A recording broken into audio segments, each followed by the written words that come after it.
আসসালামু আলাইকুম ওরহমতুল্লাহি ওয়াবারাকাতুহু। সবাইকে রেইনবো লাইফ পরিবারের পক্ষ থেকে অনেক অনেক শুভেচ্ছা জানিয়ে আজকে ভিডিওটি শুরু করতে যাচ্ছি।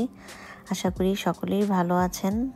সকালবেলা বড় মেয়ের জন্য খাবারের আয়োজন। কাল থেকে আবার সামার ব্রেক, তো কাল থেকে আর এত সকালবেলা আর ওর জন্য কিছু করতে হবে না, তো ভাবতেই একটু শান্তি লাগছে। তো ওকে খাওয়া দাওয়া করার পর ওকে বাস স্টপে দিয়ে আসলাম।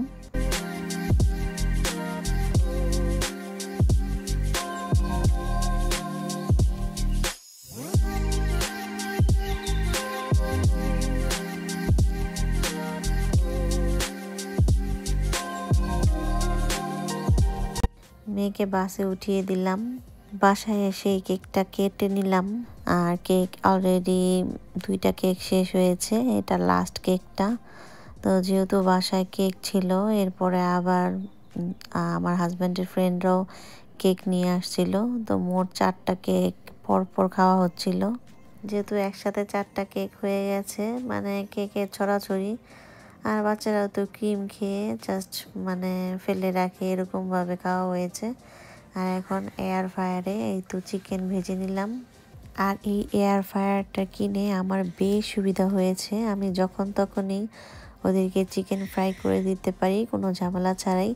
জাস্ট মশলা দিয়ে আমি চিকেনটা মেখে রাখি, এরপরে যখন যে মেয়ে খেতে চায় তাকেই আমি একদম চিকেনটা ফ্রাই করে দিই। খুব দ্রুত হয়ে যায়, খুবই আমার কাছে ভালো লাগে এয়ার ফ্রায়ারটা। এখানে সব কিছুই আমি বানাতে পারি, চিকেন বলেন, ফ্রেঞ্চ ফ্রাই বলেন, সব কিছুই। আর এখন বাচ্চাদের জন্য রান্না করছি খাসির মাংস। যেহেতু কোরবানির সময় আমরা কিন্তু গরুর মাংস খাচ্ছি, তো নন স্টপ খাচ্ছি গরুর মাংস, একদম ঝাল ঝাল। তো ওরা তো আবার ঝাল মাংস খেতে পায় না, ওদের জন্য আলাদাভাবে রান্না করতে হয়। আর আজকে আলাদাভাবে ওদের জন্য খাসির মাংস রান্না করছি। আর খাসির মাংসতে দেখতেই পাচ্ছেন আমি কোনো গুঁড়ো মরিচ দেইনি, একদম সাদা সাদা করে রান্না করছি। হালিম খাবো ভেবে রাতেই কিন্তু এই তো মাংসটা আমি কষিয়ে রেখেছিলাম, সেই সাথে এখানে ডিম সিদ্ধ আর আলু আছে। আর এখানে হচ্ছে মাংস ভেজে নিচ্ছি। আর দেখেন গতকালের পাতিল হাড্ডি একটা পড়ে আছে, আর সমস্ত মাংস এখানে আছে। কোরবানি ঈদ যেদিকে তাকাই শুধু মাংস আর মাংস। আর এখানে আমি মাংসটাকে ভেজে সামান্য পেঁয়াজগুলো দিয়ে দিয়েছি। আর এখানে হালিমের জন্য মাংস বসিয়ে দিলাম। আর কেন আবার হালিমের জন্য মাংস বসিয়ে দিলাম সেটা পরে শেয়ার করছি। আর এটা ওদের বাবার জন্য, তো ওর ক্ষুধা লাগছিল তাই তাড়াহুড়া করে মাংসটা ভেজে দিয়েছি, সাথে পেঁয়াজ। এদিকে হালিম হচ্ছে। আর গত রাতে যে হালিমের জন্য মাংসটা বসিয়ে দিয়েছিলাম, তো ওটা একটু খেয়ে দেখলাম একদম ঝাল হয়ে গেছে। আমি ভুলে হয়তো বা মরিচের গুঁড়ো দিয়ে দিয়েছিলাম।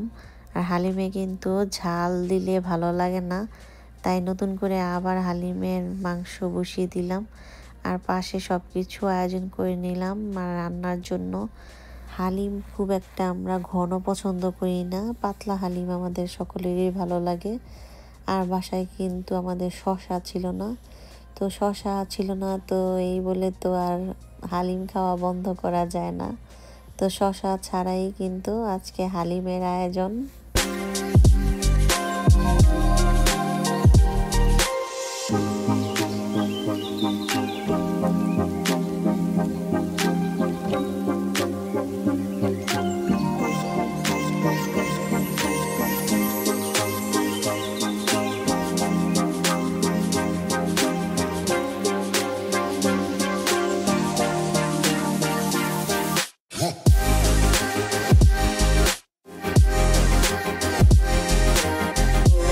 শসা ছাড়া হালিমটা কেমন জানি খালি খালি লাগছে, মনে হচ্ছে বারবার কি যেন নেই।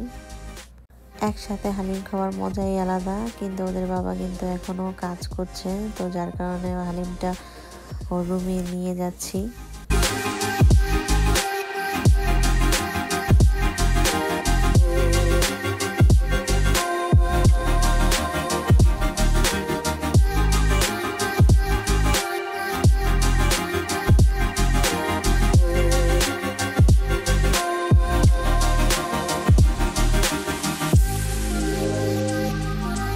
আমার একটা ফ্রেন্ডও কিন্তু আমাদের বাসায় আসছিল বেড়াতে, তো ও আবার বাচ্চাদের এই তো খাবারগুলো দিচ্ছিল।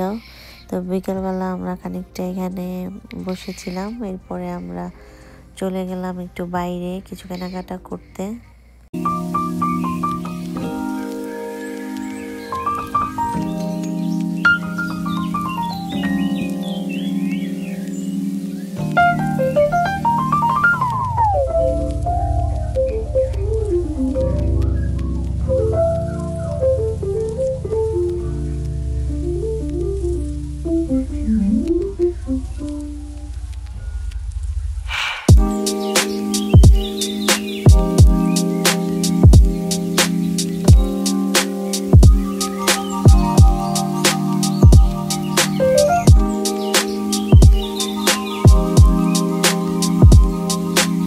বেশ অনেক দিনই হলো আমরা কিন্তু এই হোম ডিপোতে আসছি। আমাদের আসা যাওয়া এখানে প্রতিটা মানুষের সাথে পরিচিত, তো সব কিছু কেনাকাটা এখান থেকে করি, যেহেতু বেসমেন্টের অনেক কিছু প্রয়োজন, যন্ত্রপাতি বলেন, তারপর জিনিস যা যা প্রয়োজন প্রতিটা জিনিসই কিন্তু আমরা এখান থেকে নিই। আর আজকে দেখলাম একটু ভিন্ন কিছু, তা হলো বাচ্চাদের বিধি রাখার জন্য এখানে আর্ট করার ব্যবস্থা করেছে। বাচ্চারা এখানে আর্ট করবে আর বাবা মা সেখানে কেনাকাটা বা প্রয়োজনীয় জিনিসপত্র দেখতে পারবে, এরকম একটা আয়োজন করেছে। তো খুবই ভালো লাগলো, কি সুন্দর আয়োজন দেখেন। একটা দোকানে গেলেও কিন্তু এরকম বাচ্চাদের বিজি রাখার জন্য এই সুন্দর ব্যবস্থাটা ওরা করে রাখছে, আর সেই সাথে ক্যান্ডির ব্যবস্থাও আছে এখানে।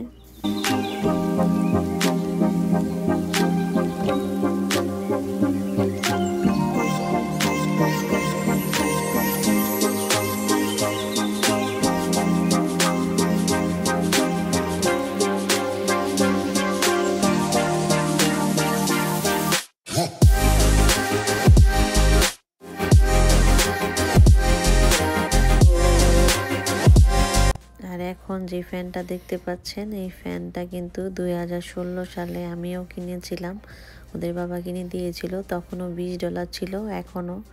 তো দেখেন তেমন কি কোনো দামই কিন্তু বাড়ে নেই। আর অনেক কিছুই কিন্তু বাংলাদেশে দাম বেড়ে যায়, বেড়েই চলছে এরকম অবস্থা। তবে এখানে কিন্তু যেই দামটা ছিল সেটা এখনও আছে। অনেক কিছু এরকম যে দামটা সবসময় থাকে সেটা অনেক দিন পর্যন্তই থাকে, এটার বাস্তব প্রমাণ এখন দেখিয়ে দিলাম। কেনাকাটা করার পর বাসায় চলে আসলাম, আর এখন রান্না করছি। আর হালিম খাওয়ার পর আর বাকি রান্নাগুলো করিনি, তাই এখন একটু ঝোল ঝোল করে গরুর মাংস আলু দিয়ে রান্না করব।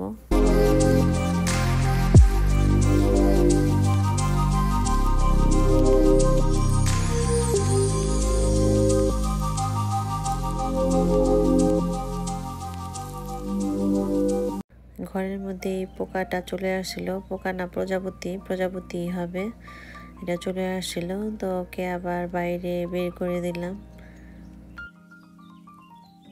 আর এখানে এই তো গরুর মাংস আলু দিয়ে একদম কষিয়ে নিচ্ছি।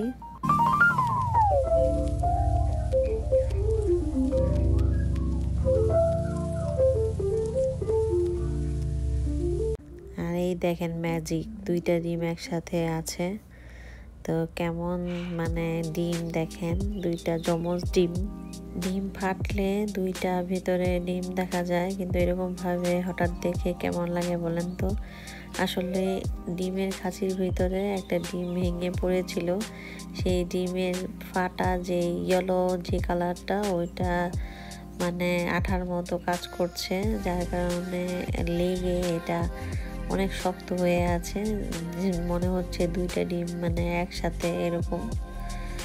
আর এখানে আলু আর মাংসের ঝোলটা হচ্ছে, আর এই পাশে নুডলসটা, 2 রকমের কালারের নুডলস শেষ হয়ে গেছে, একটা ম্যাগি নুডলস ছিল, সেটাই আবার দিয়ে দিলাম যেহেতু হবে না। আর এই সাথে টমেটো ভাজিও করছি, এখানে চাটনি বলেন ভাজি বলেন 2টা তো একই, তাই না?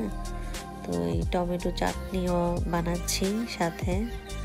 রাতে এগুলোই রান্না করলাম, সকালবেলা হয়তো বা রান্না করতে হবে না, সকালের খাবারটাও থাকবে।